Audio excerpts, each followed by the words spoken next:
Bonjour à tous, ici Paps et on se retrouve aujourd'hui pour la présentation de la Mercedes classe E W212. Donc c'est le modèle juste avant la W213 qui est sortie en 2016.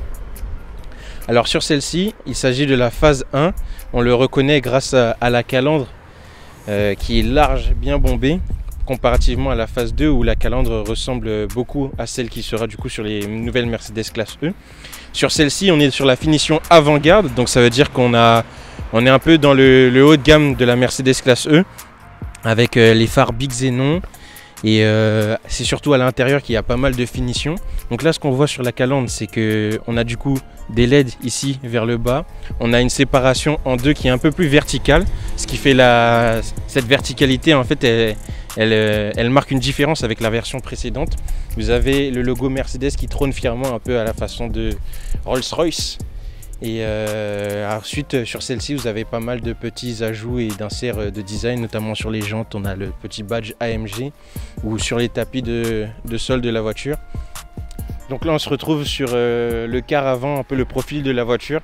Donc vous voyez, comme je vous le disais, il y a le badge AMG sur les jantes. Vous avez donc sur les étriers de frein également écrit le logo Mercedes.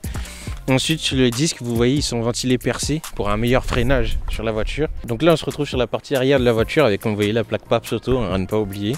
Alors ce que j'aime bien sur l'arrière de cette voiture, c'est le dessin des phares, surtout sur la phase 2.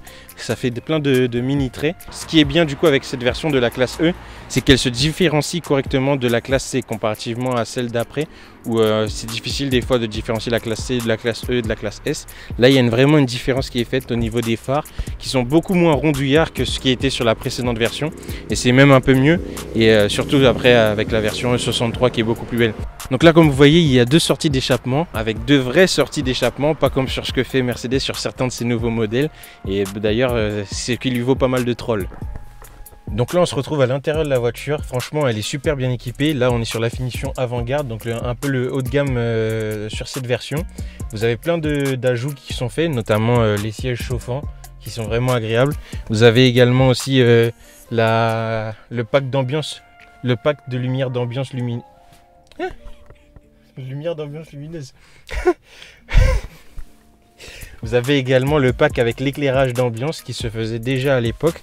On le retrouve en bas dans les contreportes et au-dessus de la boîte à gants. Sur cette finition, vous avez tous les réglages qui se font électriquement, avec les réglages du siège pour l'avancer, le baisser, l'appui-tête également pour le lever, les lombaires pour monter ou pas le siège.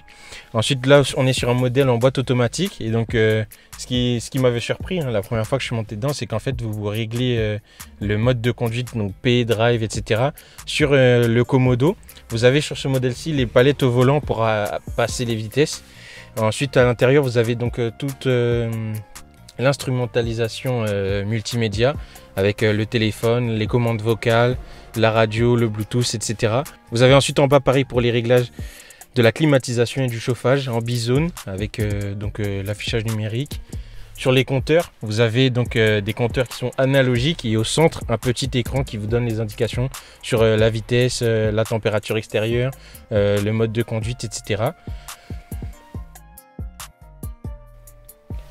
Sur les sièges, vous retrouvez donc une finition en cuir avec un bon maintien. Tout est en noir à l'intérieur, que ce soit sur les sièges, les contreportes. Donc voilà, c'est tout pour la présentation de cette voiture.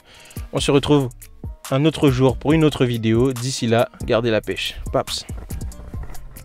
Si tu as aimé cette vidéo, n'hésite pas à la liker, à t'abonner, la partager, ou laisse un commentaire si besoin, peut-être que j'y répondrai. Paps Auto, c'est également un service de location de voitures, donc n'hésite pas à te rendre sur le site papsauto.fr pour y trouver ton bonheur. Si tu cherches une boîte de prod ou un photographe pour tes projets, envoie-moi un mail, et d'ici là, on se retrouve pour une vidéo. Paps.